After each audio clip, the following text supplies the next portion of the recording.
Hari ini kami akan membahas terkait dengan berita utama secara mendalam, komprehensif, dan tentunya eksklusif. Sebagai pembuka iNewsroom kali ini kami punya informasi terkait dengan polisi yang menetapkan 4 orang tersangka dalam kasus dugaan perundungan di Binus School Serpong. Binus International School Serpong maksud kami. Sementara 8 lain ditetapkan sebagai anak berkonflik dengan hukum atau ABH.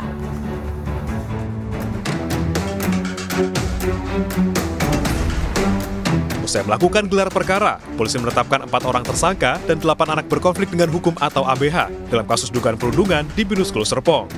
4 tersangka yakni E, R, C, dan G.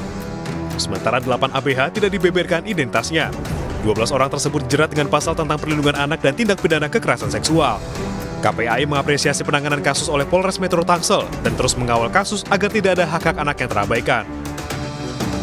Jadi, total yang ditetapkan sejumlah 12 orang dengan rincian 8 orang anak berkonflik dengan hukum dan 4 orang tersangka melakukan tindak pidana kekerasan terhadap anak di bawah umur dan atau pengeroyokan sebagaimana dimaksud dalam pasal 76C junto pasal 80 Undang-Undang RI nomor 35 tahun 2014 atas perubahan kedua Undang-Undang RI nomor 23 tahun 2002 tentang perlindungan anak dan atau pasal 170 KUHP.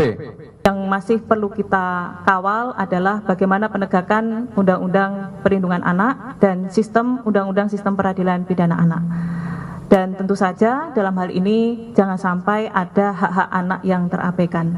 Kami mohon kerjasamanya semua komponen OPD terkait yang ada di sini dari kementerian dan kepolisian agar kita bersama-sama menuntaskan kasus ini dan ini menjadi pembelajaran untuk seluruh rakyat Indonesia.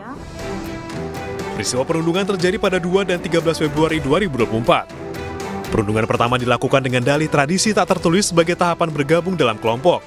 Sementara perundungan kedua dilakukan karena korban menceritakan perundungan yang dialaminya pada tanggal 2 kepada saudaranya.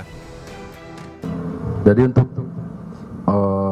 yang motif sementara yang bisa kami simpulkan yaitu ada 2, yaitu kejadian pada tanggal 2 dan tanggal 13 Februari 2024. Pada tanggal 2 untuk para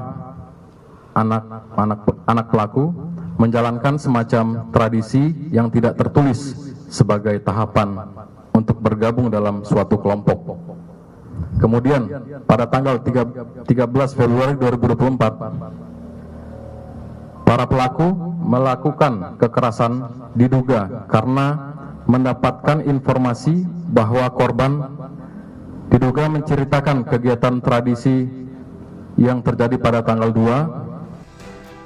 Dalam kasus ini, polisi telah memeriksa 17 saksi dan 2 saksi ahli, termasuk pihak sekolah dan orang tua salah satu dari 12 anak berstatus tersangka maupun ABH, Vincent Rompis. Perundungan terjadi di sebuah warung di sekitar sekolah. Akibatnya, korban mengalami sejumlah luka memar dan luka bakar.